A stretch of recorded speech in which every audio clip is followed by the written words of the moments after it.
John Baldoni. I'm a leadership author. I'm chair of leadership development services at N2 Growth. We're a global leadership consultancy. I've written a whole bunch of books. My focus is helping men and women become more effective leaders. Like so many coaches, we focus on positive change. And I do a lot of public speaking here and abroad, mostly abroad these days. I actually am probably pretty old school. I don't keep up. Now, what do I mean by that? I'm not a voracious reader of management literature. Management literature bores the heck out of me. So I'm probably traitor to my own class, as they would say about Roosevelt. I do pick and choose. There are good readers, good books I read. Of course, Marshall Goldsmith's a mentor and fan. A friend of mine. I read his stuff. I read your work. A great new book came out by Jeffrey Pfeiffer about leadership BS, which is an essential read for anyone in the human development field because we're basically slinging a lot of stuff without thinking about it. So how do I keep up? I keep up by the work I do, the men and women I have the privilege of coaching. I take my ideas from everyday situations. And what can everyday situations mean? How about a bullfighter, a bull rider? I mean, I did a column, one of my favorite columns I did for Forbes about Gary LeFew, who's a champion bull rider, and he's a Zen meditator. So, and he teaches Zen and meditation for those he teaches in school.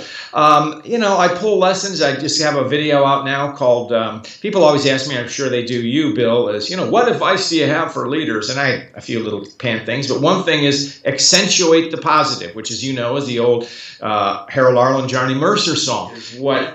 What keeps up a CEO is not what he or she knows, it's what they don't know. And that remains the same. Now, knowing what you're not knowing, how do you deal with it? You're never going to prepare for you. Few of us are ever futurists, so we're going to be able to predict the future. But I think it's developing those coping mechanisms. Always expect the curveball. Expect things. So be prepared for that. The way you do it, the way I counsel is just always keep your antennae up. Network in your own field. Look at trends in other worlds, other fields.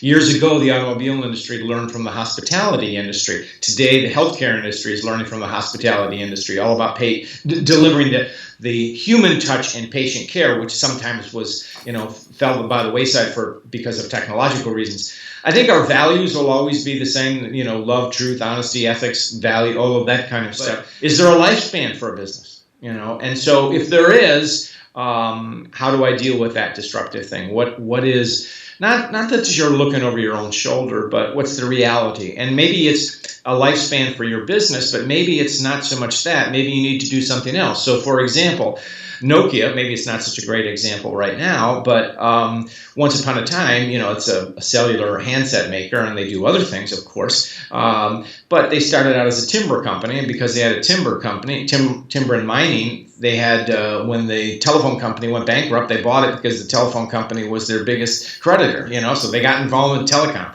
and so all those kinds of things that's sort of an amalgamation, but that's the next thing for them. So, and I think every business might face that. It's not between right and wrong, it's between the two rights. So there are two tough choices. Both of them are correct. And usually when the hard right is, who's going to get hurt? Who's going to end up on the short stick? As you well know, that leaders have to make tough choices about who wins and who loses. Hopefully, it's always win-win, but in your heart, it's never win-win. And so, how do you navigate that path the best way possible? It's about service. What's that service ethos? I think that's the mitigating factor. It gets back to servant leadership, but take it down, take the leadership off of it. How do we serve one another? Not simply as my internal customer type stuff, but how can I make Bill's life better? I need stuff from Bill. Well, what can I do for Bill? I can be a good coordinator. I can be a good collaborator. But if Bill needs extra assistance, how can I help them? How can I be a friend to Bill without, you and I don't have to socialize after work, but how do I treat you as a human being? And in turn, how do you reciprocate? And that's what Give and Take, the great book that Adam Grant has wrote. It's the feeling of reciprocity, but with a difference.